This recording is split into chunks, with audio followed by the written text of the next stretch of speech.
Alors, je suis ici, Loïc Lay, avec M. Oliver Jones. Alors, bonjour. Bonjour. Vous venez faire un spectacle ici à la ferme. Quand est-ce que vous avez commencé à jouer du piano?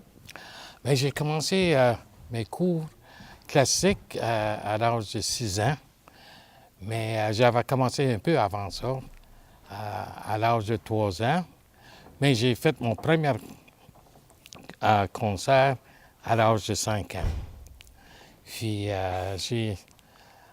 c'était à Montréal, puis j'avais pris mon cours classique pendant 12 ans de temps. Mais tout le long de ces 12 ans, je voulais faire la musique pop puis la musique de jazz. Mais c'était pas toujours possible parce que mes professeurs voulaient seulement la musique classique. D'accord. Qu'est-ce qui vous intéresse dans la musique jazz et pop? Mais surtout la musique jazz, je trouve que c'est intéressant pour moi parce que à toutes les soirs, c'est différent. Puis c'est quelque chose que on est obligé que ça soit spontané. Puis c'est un peu de nous autres. On prend une mélodie, on prend une chanson de quelqu'un d'autre, mais on essaie on improvise à tous les soirs, puis c'est jamais pareil. On ne sait jamais qu'est-ce qui va arriver un soir à l'autre. Puis j'avais pas les disciplines, assez de discipline pour faire la musique classique. Mm-hmm. Ça prend beaucoup de temps, beaucoup de pratique, mais ça, c'était quand j'étais très, très jeune. Depuis que j'ai 40 ans, c'est presque juste la musique classique que j'écoute. D'accord. Qu'est-ce qui vous a poussé à amener du violon dans vos chansons maintenant que vous composez? Oh, j'ai eu la grande opportunité de rencontrer une jeune dame, Josée Adin. Puis, il y a quelqu'un qui m'a fait parler de cette violoniste, puis j'ai dit, c'est vrai, peut-être parce que ça faisait 3 ans, plus que ça faisait 6 ans que je faisais la même formule en trio. Puis j'ai déjà travaillé avec d'autres violonistes, puis d'autres saxophonistes, trompettes, mais je trouvais pour un changement, ça prendrait quelque chose de complètement différent. Puis j'étais tellement embloui quand j'ai entendu Josée pour la première fois. Puis on avait fait un CD ensemble, puis heureusement, on a gagné le prix Félix. Puis vous allez attendre quelque chose de spécial ce soir. C'était une merveilleuse jeune artiste de la province. Oui, donc le disque qui s'intitule comment, d'ailleurs? Ça s'appelle Something for My Lady. Ça, c'est le dernier CD. D'accord. Qui est excellent, d'ailleurs. J'en ai entendu des aperçus personnellement et je trouve que c'est de la très, très bonne musique. Oh, merci.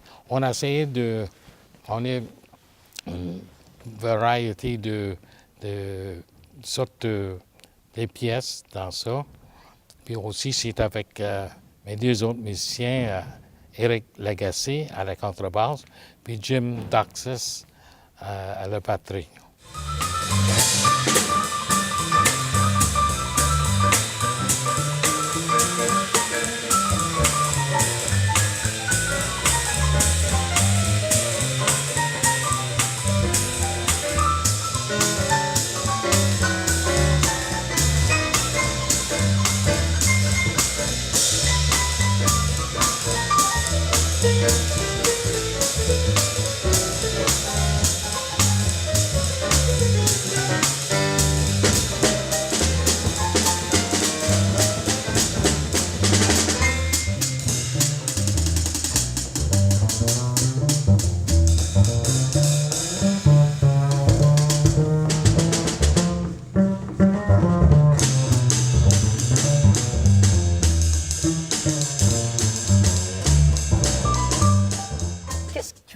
inspiré votre titre Just for My Lady? Ah, Just for My Lady, c'est une pièce. J'avais dit, bon, je vais faire quelque chose exprès pour ma conjointe. Puis, c'est une pièce très douce, puis une balade, puis je peux te jouer un peu. Ah.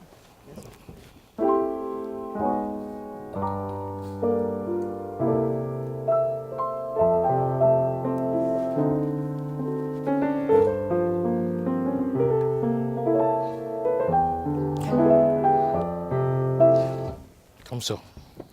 C'est vraiment, vraiment bon.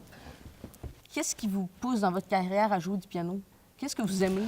Mais vous savez que cette année, c'est le 75e anniversaire depuis mon premier concert. Puis à chaque année, j'ai dit, bon, ça va être la dernière année, je vais prendre un autre à retraite. Mais c'est surtout mes musiciens qui me disent, faut pas lâcher, vous êtes en cours, en fond. Puis on dirait que chaque 2 ou 3 mois, là, j'ai dit, bon, c'est assez, je vais arrêter. Mais peut-être l'année prochaine, on ne sait jamais. Donc, ça fait plusieurs années que vous vous dites que vous allez lâcher dans le Ben fond. oui. Ben, ma première retraite était en 2000. Puis ça a duré 4 ans et demi. Puis j'avais décidé de faire un concert avec Oscar Peterson. Mhm. Puis c'était la première fois dans 4 ans et demi que j'ai touché le piano. Puis depuis ce temps-là, on travaille, on fait à peu près 60 à 80 concerts par 6 mois. Parce que 6 mois, je touche pas le piano du tout. Je passe mon temps en Floride. Puis la seule chose que je fais là-bas, c'est le golf. Une petite vacance, donc. OK. Mais vous voyez que ça a quand même assez porté fruit de pouvoir continuer finalement après 2000, car le concert avec Oscar Peterson, qui était vraiment excellent d'ailleurs.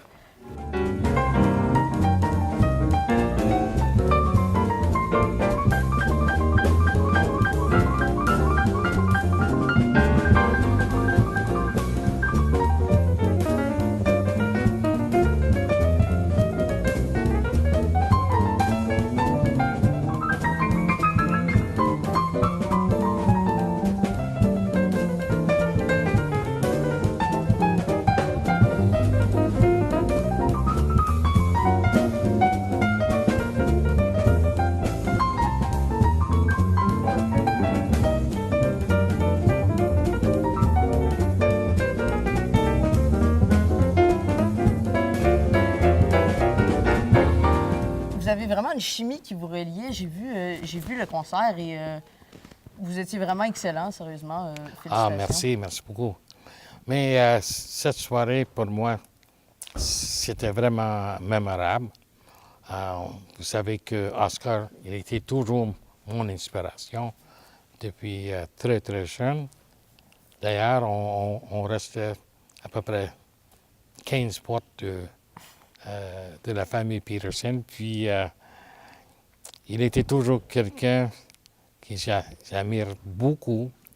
Puis, il m'avait dit, bon, vous êtes bien trop jeune d'arrêter. Dans ce temps-là, j'avais 65 ans. Puis, avec l'aide c'est surtout mes 2 musiciens que je voyage avec depuis la dernière 9 ans. Puis, c'est les autres qui disent, bon, les gens vous aiment encore. On joue un genre de spectacle qui peut être un peu différent que les autres musiciens de jazz. Parce que on essaie toujours de faire rentrer les foules dans notre spectacle. On prend les demandes spéciales. Ça, c'est quelque chose que les autres ne font pas. Mais ça me donne une idée de quel genre de musique que les gens... Parce que c'est jamais pareil. On est les gens à partir de 8 ans jusqu'à 90 qui nous suivent. Puis, mais aussi, une affaire pour moi, c'est l'opportunité de voyager dans la province. Ça, c'était toujours quelque chose de très, très important pour moi. Aussi, ça me donne l'occasion d'entendre les jeunes musiciens de la province. Surtout pour encourager nos jeunes. Puis, ça m'intéresse. Si parfois un jour que je vais prendre ma retraite, c'est juste ça que je vais faire.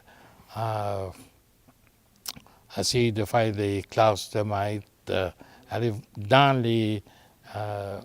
les écoles, parler avec les jeunes musiciens, puis parce que j'avais pas rien comme ça quand j'avais 13, 14 ans. Puis je trouve que c'est l'âge le plus important pour un jeune musicien de décider s'il veut faire ça comme une carrière ou si c'est juste un passe-temps. Mais j'ai trouvé dans la dernière 20 ans que à la travers du Canada, nous avons des excellents jeunes musiciens puis musiciennes, puis j'espère qu'ils vont continuer puis prendre ça très, très sérieux. Moi, j'aimerais bien en faire une carrière de ce métier-là. Et oui, effectivement, est-ce que vous avez un conseil pour moi, si jamais j'aimerais continuer là-dedans? Là, combien d'années que vous faites le piano? Ça fait depuis que j'ai 7 ans et j'ai 13 ans. Ça fait à peu près 6 ans. 6 ans. Mm-hmm. Est-ce que vous avez des bons professeurs, puis les gens qui vous encouragent toujours? Mm-hmm. Ça, c'est important. Puis, quelle sorte de musique que vous aimez? Moi, j'aime bien le jazz, le pop, le classique aussi. Okay. J'aime bien le classique. C'est pas mal ça. Des fois du métal, mais ça, c'est en dehors. C'est en dehors. Bien, je trouve que c'est important d'avoir une base classique. Surtout pour plus tard, ça va vous donner l'opportunité d'écrire la musique, les compositions. Puis c'est important de jouer avec des musiciens aussi qui sont plus avancés que nous. J'ai appris à l'âge de 12-13 ans, j'ai commencé de jouer avec des musiciens de 18, 19, 20 ans. Puis c'est comme ça que j'ai appris beaucoup de choses. Merci beaucoup, M. Olivard. Mais ça m'a fait grand plaisir. Puis bonne chance. J'espère qu'un jour, on va vous attendre aux Places des Arts. Merci beaucoup. Bon, est-ce qu'on peut attendre une de tes compositions, s'il vous plaît? Mm-hmm. OK? Oui. Mais Bobby, v'là un an, il suivait des traitements pour sortir du cancer. Pour lui, c'était la misère, mais Bobby s'en est sorti de sa chimiothérapie. C'est pour ça qu'aujourd'hui, il sourit à la vie. Ton sourire permanent énerve petits et grands. Peu importe ce qu'il t'arrive, tu n'es jamais à la dérive. Ton sourire permanent énerve petits et grands. Oh, peu importe ce qu'il t'arrive, tu n'es jamais à la dérive. Bobby, Bobby, Bobby. All right. Excellent. Thanks. Pas te lâche. Merci beaucoup. Lâche pas. OK? Merci.